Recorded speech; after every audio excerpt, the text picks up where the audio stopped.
Now let's take you to the United Kingdom and tell you what exactly is happening there. Violence broke out in United Kingdom's Leeds as rioters burned a bus, broke the windows of a police car and in fact flipped it over. West Yorkshire's police described this particular event as serious disorder and has in fact ordered an inquiry into this particular matter as well. The police has asked the residents to stay at home as of now. Several videos have been circulating on social media that showed a large crowd on streets. The reason is yet to be ascertained behind this anger, but in an official statement on Friday, the West Yorkshire Police said that it is an ongoing incident for which a large number of public order officers have been deployed to the location. Right here behind me are the charred remains of a burnt-out double-decker bus here in Leeds, set on fire by a mob that rampaged through the streets of Leeds, furious over the detention of 4 children from a family that was temporary detention. That was the incident that sparked off this violence, but doesn't quite explain all of the violence that followed. We know that the violence was extensive and it was intense. We have this double-decker set on fire, a number of police vehicles attacked, a number of shops looted, refrigerators were taken out, thrown out on the streets, smashed. It is miraculous that no one sustained any significant injuries through the course of that violence. But the trigger was what officials here call a family incident. That incident involved a Romanian family where 4 children were picked up by the Social Security Services and brought to an address for them to be relocated. This led to a strong reaction in the immediate and in the first instance from the family of these children.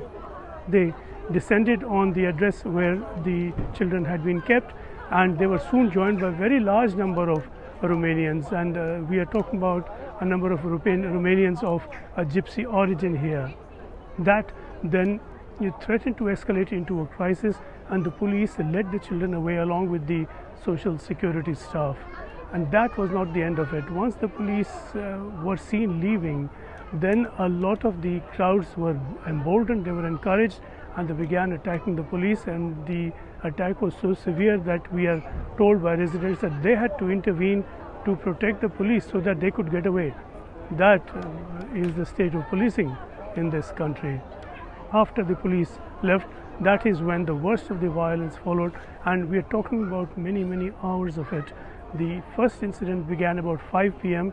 and then until about 1 o'clock at night there was continued violence here, and it's only then that the police were able to come in strength and get some sort of a grip on the situation. This is a very deprived area.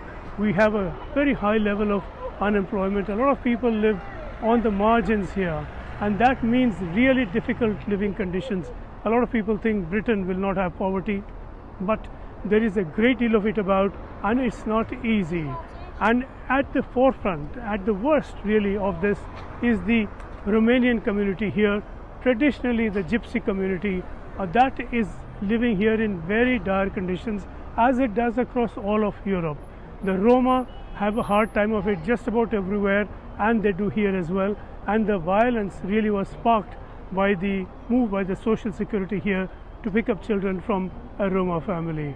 And they gather now to consider what next, what they can do, not just to get past this violence, but to build a future for themselves that they could find decent and a future that they could live with.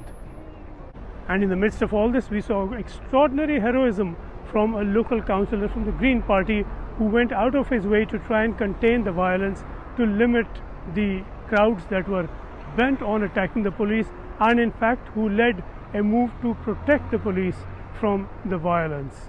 He has seen this community for a long time, and he knows just how much is going wrong here. I mean, with communities like Hare Hills, there's a lot of poverty, there's a lot of structural inequalities, there's a lack of opportunities.